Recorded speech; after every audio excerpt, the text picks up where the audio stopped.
Welcome to Whispers Before Sleep, your nightly escape into soothing, carefully woven bedtime stories. Designed to help you unwind, let go, and drift into deep, peaceful rest. I'm Joe. I'll be your narrator tonight, a quiet voice in the dark, guiding you gently toward the stillness your mind has been seeking all day. Whether you've come here from a long day, a heavy heart, or simply a restless mind, we're so glad you've joined us. Thank you for listening. Tonight's story is a special one, a slow, poetic tale titled A Cup of Tea and a Curse. It's about a weary traveler, a strange café that appears only during the rain, and a quiet host whose tea reveals truths best left forgotten. But don't worry, even as we step into mystery, everything here is designed to lead you toward rest. If you enjoy tonight's story, and it helps you find the sleep you deserve, we'd love for you to subscribe. That way, you'll never miss a night of Whispers Before Sleep, where each story gently guides you closer to your dreamland. Now, before we begin, let's take just a minute to prepare your body and mind for rest. Let yourself settle, wherever you are, in bed, on the couch, lying still. Let your shoulders release. Unclench your jaw. Let the space between your eyebrows soften. Now, take a slow, deep breath in through your nose. Hold it, and gently exhale through your mouth. Again, inhale. Feel the air fill your belly, and slowly let it go. One more time. Inhale peace. Exhale the day. Good. If thoughts come, that's okay. Let them pass like clouds. You're safe here. There's nothing else you need to do. Let the sound of the rain carry you. Let your mind grow quiet. As we step together into tonight's story, now we begin. There are places that disappear when you look too closely. Places that do not wait for travelers, but choose them. They don't appear on maps. They do not carry addresses. They come and go, like dreams you half remember in the morning. Just clear enough to haunt you. Just vague enough to make you wonder if they were ever real. Tonight, I want to tell you about one such place. But first, ask yourself something. Have you ever stepped off a familiar road and felt, without reason, that something had shifted? That the streetlight flickered not from age, but from memory? That the puddle you stepped in was warmer than it should have been? That the rain knew your name? Most rain comes to wash things away. But sometimes, not often, the rain comes to reveal something. Something tucked away in a fold of time, between a breath and a heartbeat. Something that was waiting to be found, or perhaps waiting to be remembered. There's a man walking now, coat heavy with water, shoulders stooped with quiet exhaustion. He does not know it yet, but the road he's on is about to change. And once it does, there will be no going back the way he came. It begins with a scent, not sharp, not floral, something soft, worn, like pages of an old book soaked in clove tea. like stories steeped too long and poured too slowly. Then a glow, pale gold, almost reluctant, flickering just beyond a curtain of rain. No one else seems to notice it. No one else ever does. The man hesitates. He's certain that the corner was empty just a moment ago. And yet now, a small café stands there, tucked between brick buildings that lean in like they've always known its secret. The sign above the door doesn't have a name, just a mark half erased. The bell above the frame does not ring. And inside, the warmth isn't the kind that greets you. It watches you, quietly. He enters. He doesn't know that his story has already begun. That the moment he crossed the threshold, the rain outside sealed the hour like a wax stamp. That the tea waiting for him has been steeping for years, maybe longer. They say some doors appear only when you need them most, others when you least expect them, and some when it's already too late to choose otherwise. Tonight, let me take you to such a place, to a quiet cafe that opens only when it rains, where the tea doesn't warm your hands, it remembers them, where stories unfold like leaves in hot water, and every sip brings something back, whether you asked for it or not. Not everything that offers comfort is kind. Some comforts come at a cost, and some costs are paid in memory.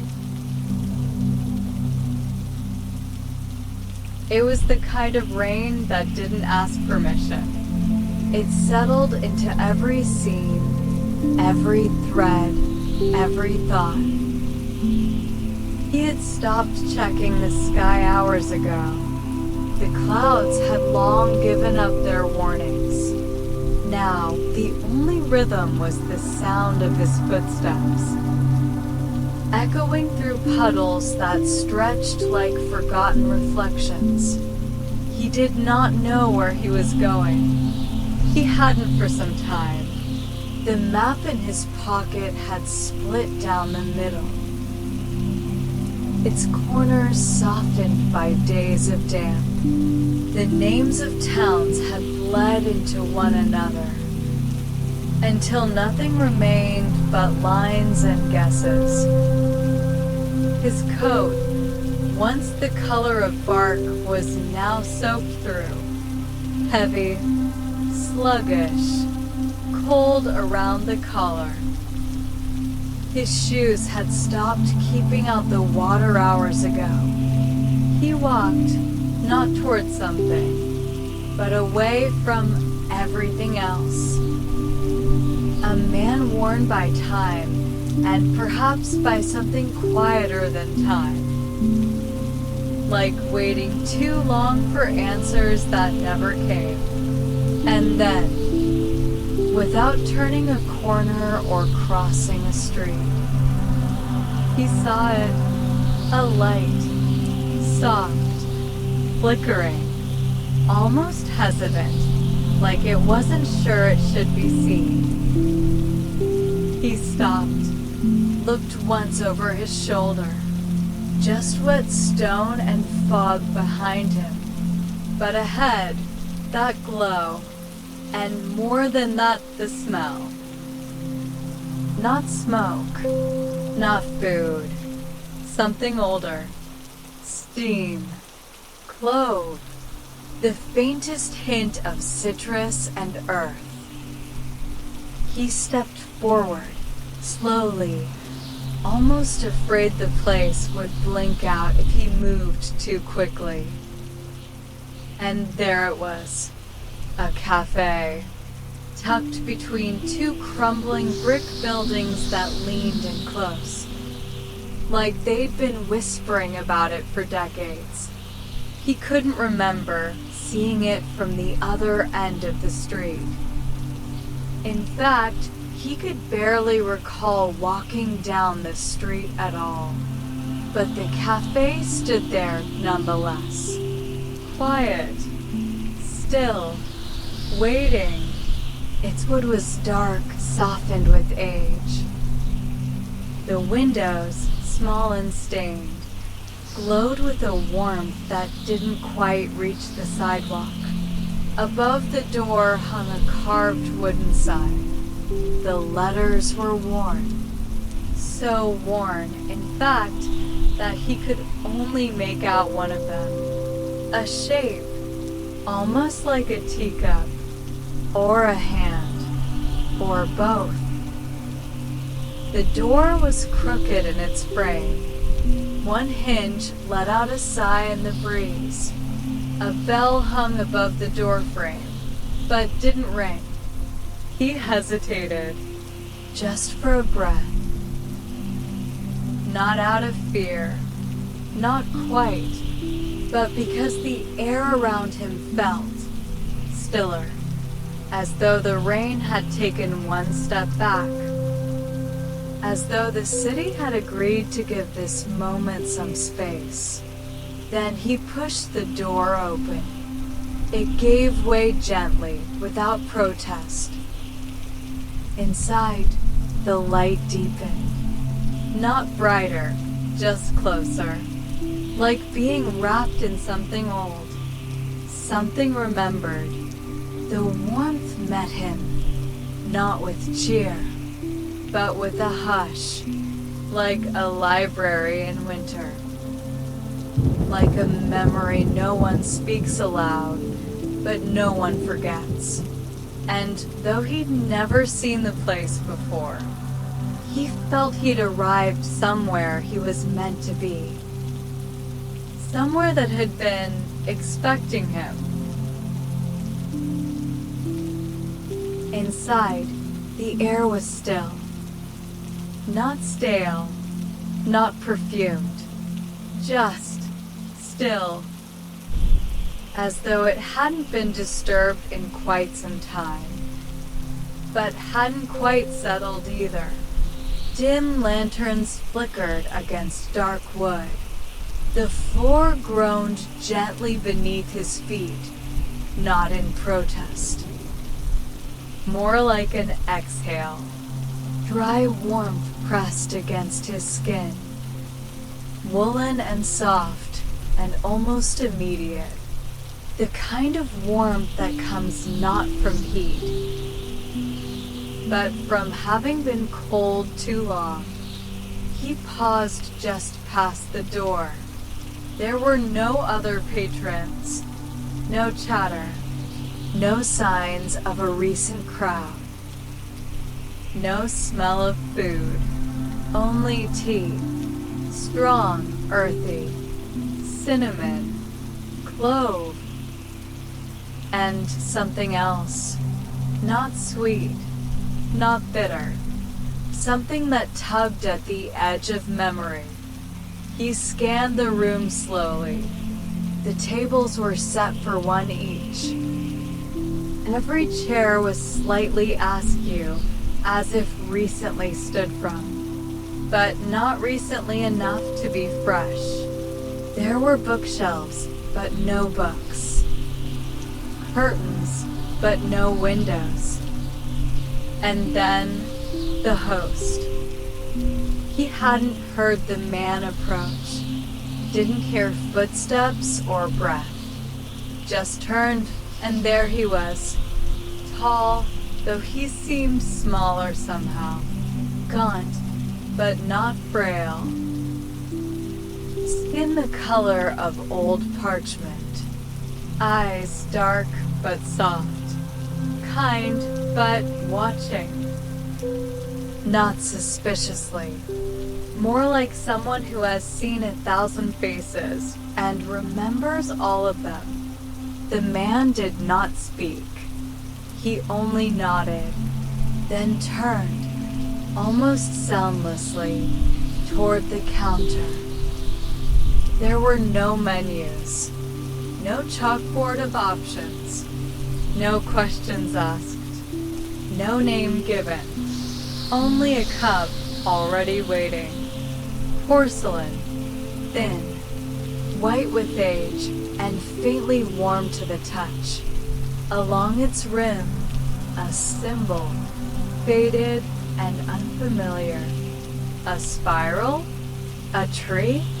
It shifted slightly as the steam curled over it. The traveler held it without question. There was nothing strange about the act, not in that moment. It felt almost expected, like a ritual he didn't remember learning, but had always known. He lifted it slowly. The aroma hit first, deep, strange, calming. It smelled like the spaces between stories. He sipped, and the café changed. Not in a flash. Not even in any visible way. Just something. It began with a sound. Soft laughter, faint, far off. But familiar in a way he couldn't name. Then an image. A face. Half-lit. Smiling through rain. He didn't know her name, but the ache in his chest told him he once did. Another sip. This time, a melody. A lullaby? A street performer's tune? He couldn't place it, but it clung to the back of his throat like steam. A flicker of memory. His hands younger, holding a letter, or maybe tearing one up. He couldn't tell, but the feeling remained. And then he noticed something else. Something out of place. There were no windows. He looked up again. The curtains, thick, heavy, didn't hide anything. There was only wall behind them. A solid, dark wall. No view. No glass. No light from outside. The rain had vanished. Or perhaps it had been sealed out.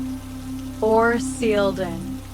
He turned, slowly, to glance at the door. And it was further, no longer just behind him.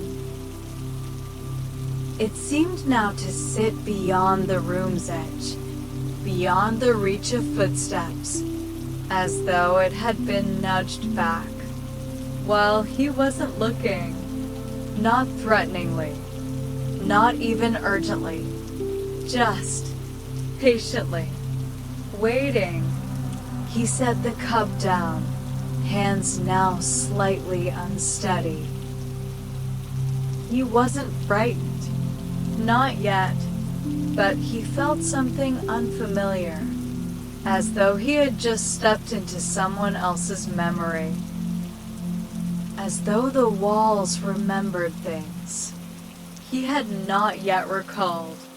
The host stood behind the counter still, motionless, watching quietly, not with expectation, not with judgment, just a kind of stillness, the kind you find in old photographs or in dreams that stretch too long. He didn't remember falling asleep, but he must have, because what came next couldn't have been real. Not entirely. It began not with sound or image, but with a feeling, a weight he couldn't place, like stepping into a room where someone had been crying long after the tears had dried. Then, the picture sharpened. A road, dusty, sunlit, endless. A younger man walking alone, lighter on his feet, straighter in posture. Carrying something in his hand, a letter, a flower, a promise? He couldn't see clearly. Only knew it had once meant something. Then a face. Not sharp, not familiar, but warm. A woman, standing in the doorway of a house made of stone and silence.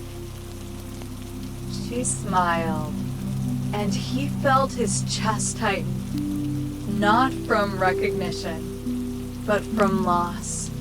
The kind of ache that arrives too late to stop anything from breaking.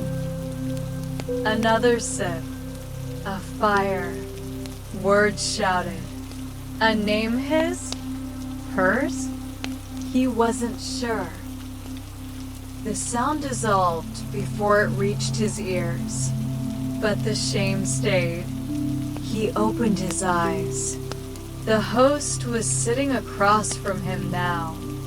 Not when he arrived, not when he closed his eyes, but now, suddenly, silently, and without question. The man hadn't touched a thing. Hands folded, eyes steady, as though he'd been waiting for this moment to catch up. The traveler's voice cracked slightly. "Have we met before?" No answer came, but the host nodded. So faintly it might have been imagined. A beat of silence, long, heavy, not awkward, but old, as though this question had been asked before. In this same cafe, on another night like this, by another man with rain in his coat and ghosts in his cup, the traveler looked down. The tea was half gone now. The cup trembled in his hand, though there was no wind. Each sip blurred the line between memory and dream, and it was no longer clear which he feared losing more. The room grew quieter, as if the walls themselves had turned inward, not to listen, but to remember. The shelves seemed taller now, the tables further apart, the ceiling slightly lower. He could feel the cafe changing, or perhaps revealing. Then, a breath, but not his, not the host's. From the wall behind him, a slow exhale, like the sigh of an old house settling in the dark, but deeper, older. He turned sharply, but there was nothing, only wallpaper, faded with time. But for a moment, he was sure it had moved, and then a feeling, not a word, not a sound, just a pull, as though something behind the walls had once known love and waited too long to be remembered. The cafe was not empty. It never had been. It was full of held breaths, of paused goodbyes, of promises left in notebooks, never mailed, never answered. The host spoke, for the first time, but not with words. He simply reached forward and touched the rim of the traveler's cup. The rain outside grew softer, and another vision came. At some point, he noticed the ticking had stopped. The old clock mounted above the doorway, the only sign of time in a place that already felt like it had misplaced the hour. Its hands had frozen. 11:15, exactly when he entered. Or perhaps when he first took a sip, but the tea was still warm. He glanced down. Steam still curled upward, delicate and slow. Too slow. He placed the cup down, gently. His fingers lingered on the handle, not out of thirst, but hesitation, as though releasing it might unravel something. A few steps away, near a bookshelf that had certainly not been there moments ago, lay a leather-bound journal, old, fraying at the corners, left open waiting. He didn't remember seeing it before, but when he picked it up, his thumb fell upon a page, worn soft by repetition. I came in during a storm. It read, that was 4 years ago. It's always raining here. He stared at the words, tried to laugh, but the sound caught in his throat, hollow, like it belonged to someone else. He flipped the pages, different handwriting, different ink, different voices, all echoing the same question. Is this a place or a choice? I keep remembering things that never happened. Why won't he answer me? The traveler looked up. The host was still seated, still watching, still waiting.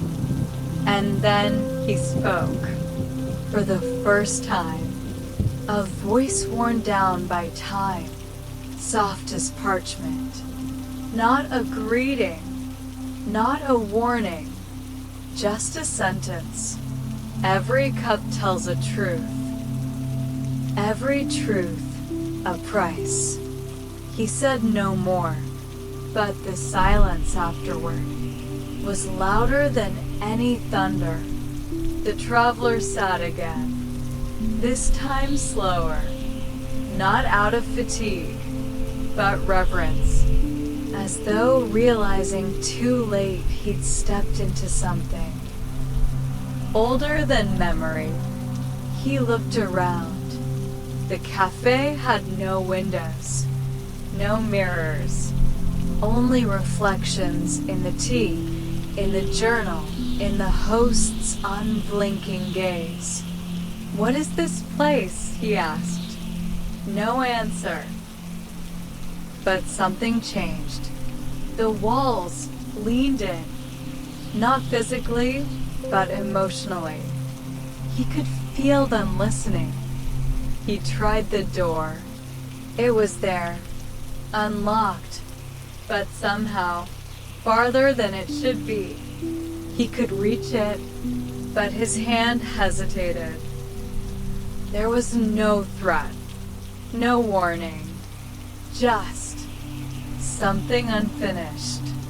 Back at the table, the host placed a second cup before him, identical, except for one thing. This cup had a small crack, hairline thin, running from the rim to its base. Inside, the tea shimmered faintly, not with light, but memory. He didn't need to ask. He sipped, and the rain outside faded not in sound, but in color. The street beyond the door washed pale. The cobblestones softened. And then a whisper, not from the host, not from the traveler, but from the cafe itself. Not in language, but in meaning. This is not a place. This is what you've avoided. And now, remember, another vision. A hand not his holding his, a garden, a broken bough, a conversation he once avoided. Now playing back in full, every word, every silence. He blinked, and the cup was empty. The host stood now, only a few feet away, older, so much older. The traveler saw the hands, not young hands, not kind, not cruel, just tired. You two sought shelter once? He asked. The host nodded, this time slower, then spoke. I came in during a storm. A pause. That was centuries ago. The traveler looked at his own hands. They weren't wet anymore, but they were trembling. Outside, the rain had not stopped. Inside, something had begun.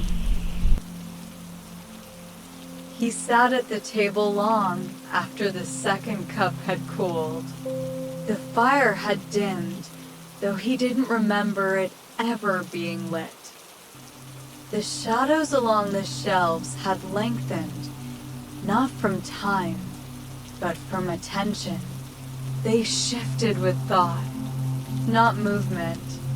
The host was no longer standing, nor seated, but simply there, waiting, not with expectation, not with judgment, just with a kind of patience that could only come from knowing how long it takes for a soul to choose itself. On the table now, 2 cups. One, faintly steaming, the scent was light, clean, unfamiliar. The other, still and silent, its surface flat as glass, though something shimmered below.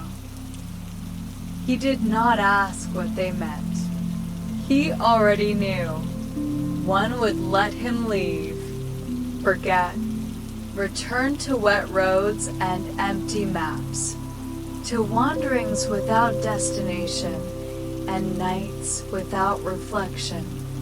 The other would show him everything, every conversation cut short, every name he tried to forget, every moment he stood at a crossroads and turned away.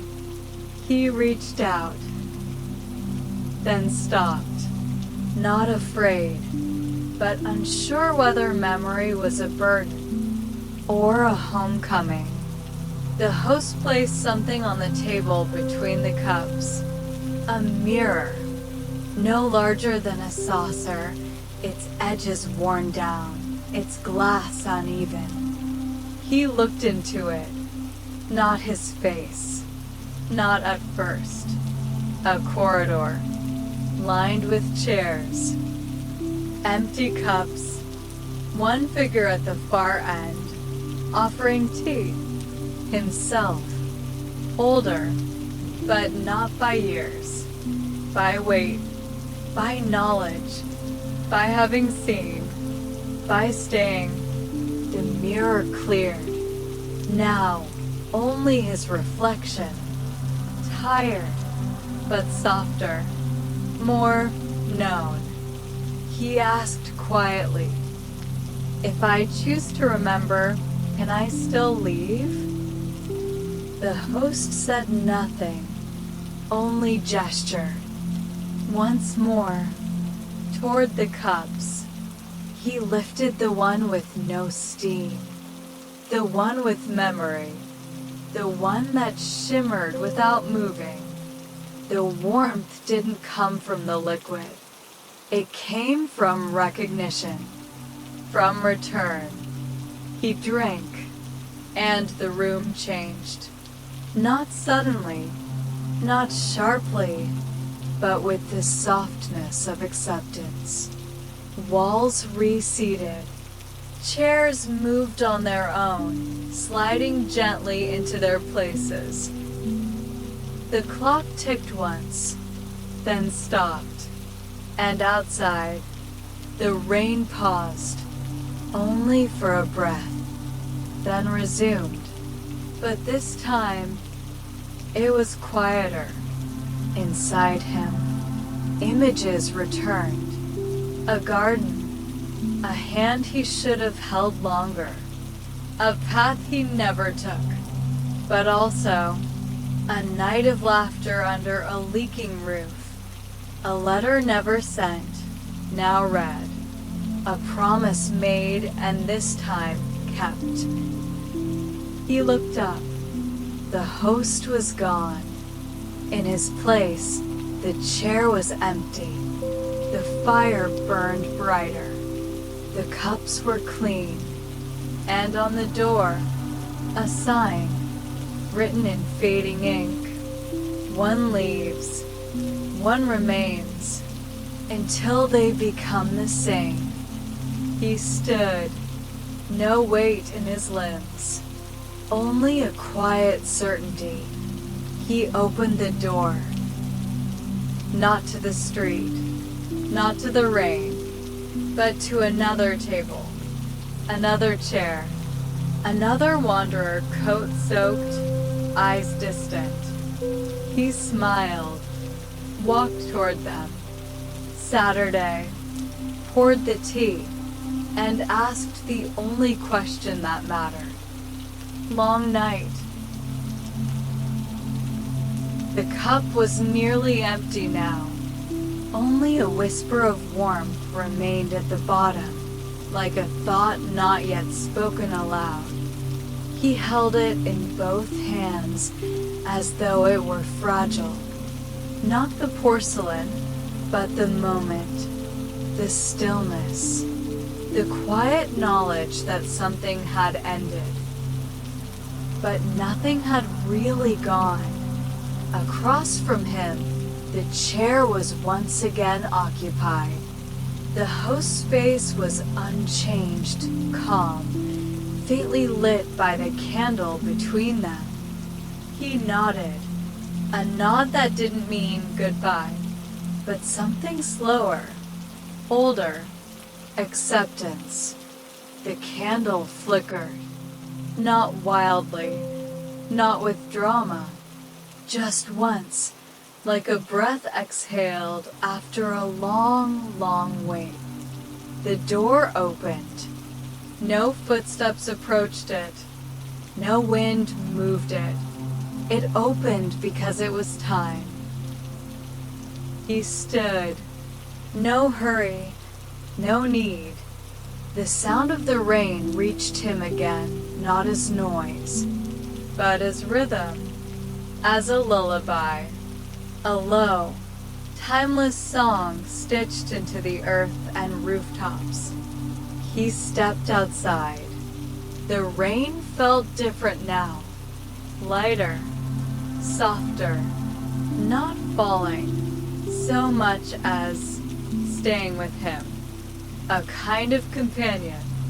It slid down his face, not cold, but familiar, like something that had always known his name.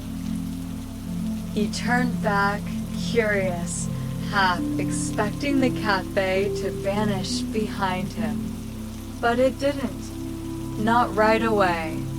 It lingered as if offering one last glance. One final chance to change his mind. But he didn't. He walked, not to escape, not to search, just to walk for the first time in years. His steps felt like they were headed somewhere. He looked at his hands, still slightly warm from the cup, and in that warmth, something stayed, a promise, or maybe just the memory of one. behind him, the cafe's door eased shut. No latch, no slam, just a sound, wood against wood, like a story coming to rest. And inside, on the table, 2 clean cups, a candle still burning low, a chair drawn out, waiting. Rain dripped from the eaves, a steady rhythm, unchanged. But if you listen closely, and not with your ears, but with the part of you that remembers dreams, you might hear something else. A bell that never rings, footsteps that echo where no one walks, a voice offering tea you didn't know you needed. And if one night the road feels longer than usual, if the rain feels too familiar, if your heart is tired and your map unreadable, look up. There might be a light, and if you follow it, don't be afraid. You're not the first. You won't be the last. And as the last drop of tea cooled in the cup, and the storm faded into silence, the cafe disappeared once again, waiting for the next soul who needs a cup and a curse. If you ever find yourself walking in the rain again, and a light flickers where it shouldn't, you'll know the way back. And if this story stayed with you, even a little, you're welcome to return. Follow this channel. We'll leave the light on, just in case.